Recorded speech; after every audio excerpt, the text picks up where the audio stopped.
Have you ever wondered how much writers make? Today I'm going to be showing you actual royalty statements from my books and talking to you about the publishing industry, so stick around if you want to find out more. Hello, my name is Allison. I make cleaning and lifestyle videos at least twice a week, so if you like that type of content, please subscribe down below. Today I'm going to be doing something a little bit different.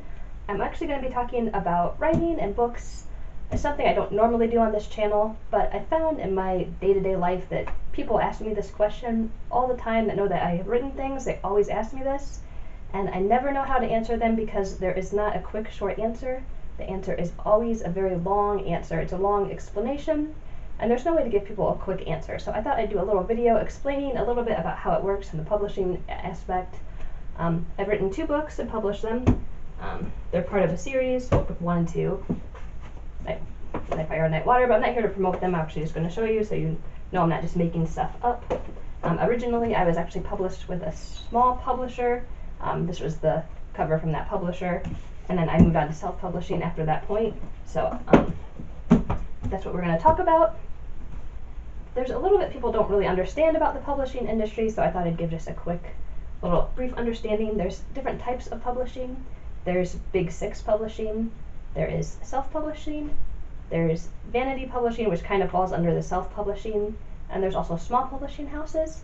All of them have different good things and bad things about them that you sort of have to research to find what is right for you.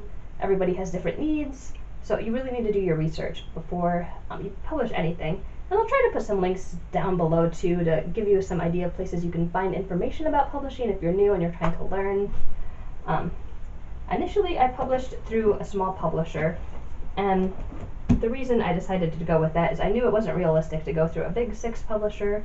The way these work is that really in nowadays climate, Big 6 publishers generally will only publish things by authors that are already established or authors that have huge social media followings. So a celebrity, a famous YouTuber will get a book deal, but a regular person will not get that kind of a deal because that's just not how publishing makes their money.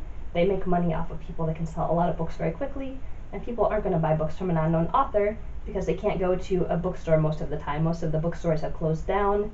Everything is online and digital, so it's much more difficult for people to find unknown authors. So the big publishers generally will only stay with a large celebrity to publish books. So if you still want to publish but you don't want to self-publish, a really good option is a small publisher. I published through a publisher called Musa Publishing. They actually closed 2 years after I went with them, but the reason I chose them as a publisher was because they had a really good contract and their books. A lot of publishing contracts have really restrictive rules. Basically, if you sell a book to a publisher, a lot of times you're handing that book over to that publisher and you just lose the rights to that book. There's a lot of litigation that happens over books because sometimes a publisher will only publish a book for maybe 6 months and then they stop publishing it, and that book is basically dead. The author will never see or benefit from that book again if the publisher decides not to publish it. But this publishing house had a contract that the rights reverted back after 3 years. So after 3 years, I knew I would get the rights back to my book, so it wouldn't be tied up forever and I could do what I wanted with it, and that was really appealing for me. Obviously, I didn't know that they were going to close, and that created a little bit of a problem when I was trying to continue with the series. I wanted it to be a 4-part series. Initially, that was my intention, and it's very difficult once you have a book that's already been published by a publisher to find another publisher that is willing to publish it, because publishers just don't want to have to re-edit and re-promote a book that's already been on the market. People have already seen it, so it's not fresh. So publishers don't want to touch it. So I got put into the position of having to self-publish my book if I wanted to continue with the story, and that's what I did. I actually published on Amazon, and that was a whole process. I learned a lot just working with a small publisher. It put me in contact with people that knew a lot about publishing, which was great. I was able to connect with editors and book formatters and the people that you need to know to be able to put a book together. And so basically, after the rights reverted, I had the book re-edited, and I edited the second book. I hired someone. I edited it myself, and then I had hired editors to review it, and I had someone do the formatting, and I hired a cover artist to create covers. So these are the self-published books. I actually think they look nicer than the small publisher I had because I was able to make my own decisions and choices. With a small publisher, depends on the publisher, but sometimes you get feedback, sometimes they do what they want. They were really good at this publisher with giving me some idea of what I wanted for a cover, but it's not exactly what I would have picked. This was much closer to what I wanted. There's good and bad about small publishers. You're not going to get the same kind of audience that you would get with a big six publisher, obviously. They will send to some review sites online, but you're really limited on how much exposure you're going to get with a small publisher. When it comes to payment on books, there are a lot of things people don't really understand. A lot of people think you sell a book and a publisher just gives you a set amount of money and that's how it works, but that's not generally how publishing works. There is something called an advance. Back when I was publishing, the industry advance was usually considered around $5,000. Some publishers would do $10,000, but this is something that was normally only done by big six publishers or of just a handful of small independent publishers. And when that happens, what they do is they give you a set amount of money, for example, $5,000, and after that point you don't earn any money off of the book sales until the book earns that amount for the publisher. So after the publisher has earned back that $5,000, then the author starts getting royalties, which is a percentage of every sale. So if your book sells a lot, then you can make money on royalties, or potentially a book could get a movie contract or something and you can make money that way. But generally, most small published books, if they get any kind of advance, that's usually what they earn. So if they write the book and they sell it for an advance of $5,000, that is the earnings for the book usually, and then the author has to go on to write another book. Royalties really vary a lot, and it depends on who's publishing you, and the percentages are different for every single publisher. There's a lot of variances to this, and that's, if you don't understand what royalties are, it's basically you get a percentage of every book sale. You could be getting 5%, 10%, 30% of each book that sells. Some authors don't ever make royalties because they just get an advance, and some people do get a percentage of every sale that they make.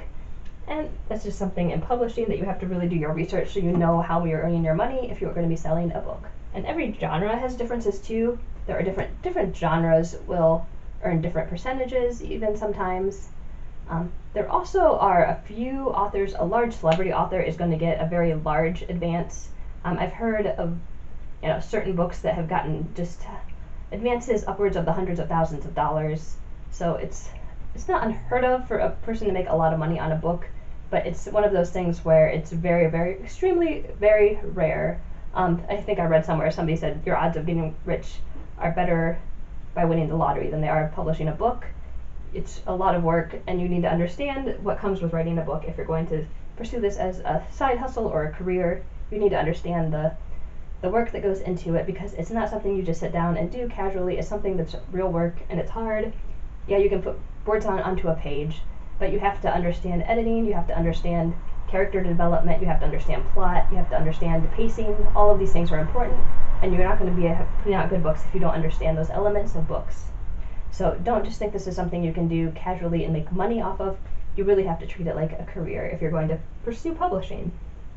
Now, the really cool thing about royalties is that royalties, depending on your contract, can be for the entire life of the book.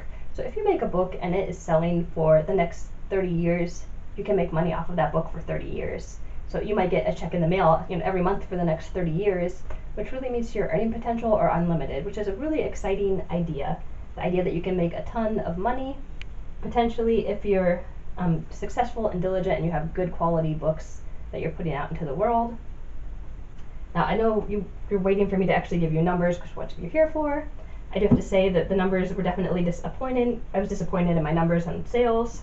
One of the reasons I don't really like to talk about the sales with people when they ask is because I don't want to discourage anybody. Everybody's going to have a different experience.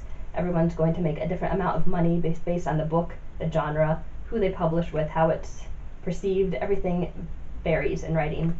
So I just want to put that disclaimer out there. Just because what I'm saying is my experience, it doesn't mean that's going to be your experience. So you have to keep that in mind.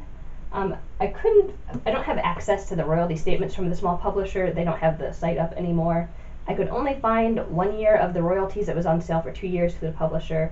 I'm going to put that somewhere in the window. I will put how much I made off of the 1 year of selling this. I think it was around $40 through the small publisher, which is very little, especially considering I spent some money promoting it. I paid for bookmarks to promote it, and I had set up, and I spent a lot of time promoting it too.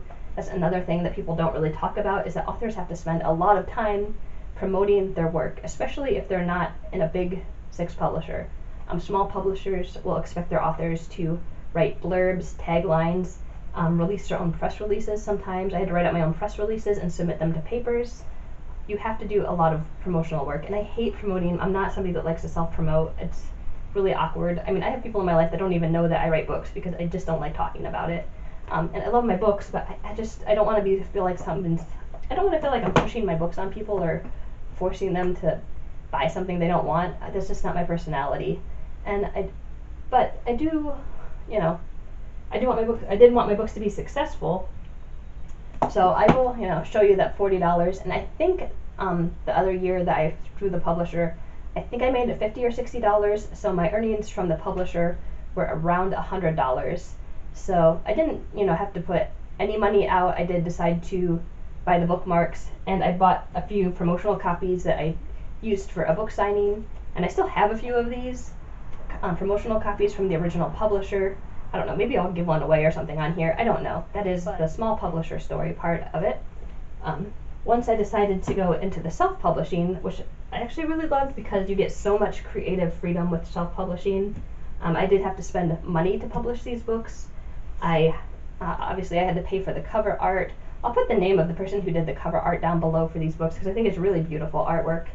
And I'll put her website because she actually sells covers that you can pre-purchase, or she'll work with people and design a cover for somebody. So you have to pay, and you can go on her site and see what she charges, and that'll give you an idea of what the industry charges for a book cover.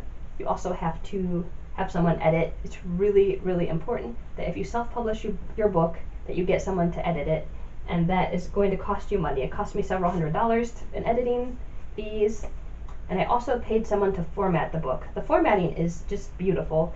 I was really happy with the formatter. I was very particular about some stuff with the formatting, and she was really understanding, and that was great. So I loved working with her.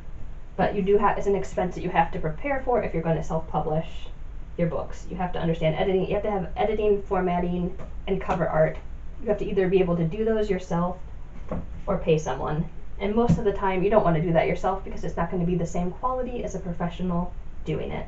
And now here what we're actually waiting for is my actual Amazon royalty statement. I have both hard copy and digital copies available on Amazon, and this is just going to be a royalty statement. These are from mid-December of 2015 until March of 2016. Amazon pays royalties every 3 months. Initially you get a check in the mail, and then I think I set it up to have auto-deposited in my account. So every once in a while when a book sells, I will just get a random deposit into my account of the book sales. This is a pretty good estimate for the 2 books of, what I'm doing, sale-wise. It looks like I sold some of these were from the print copies, and some of these are digital. I think I earn more on the digital copies than I do on the print copies, but I wanted the print copies to be available. And it looks like I sold 3 of the print copies and 2 digital copies during this period, and I made $16.66, which is hardly anything. Now you're probably cringing about how much money that really isn't. You can see here the final. Yeah, it's not a lot of money, but the great thing about this is that I can continue to make this much money for the rest of my life potentially.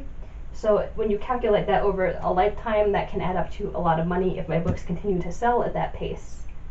And you have to think long term when you're publishing books. It's not always about instant gratification, but really I think if you're going to be successful as a writer, you really need to be prolific. You need to write a lot of books quickly, because that's really where you make your sales, especially in a digital climate. People like to read things and then immediately be able to read something else by the same author. It's important to write a lot of content very quickly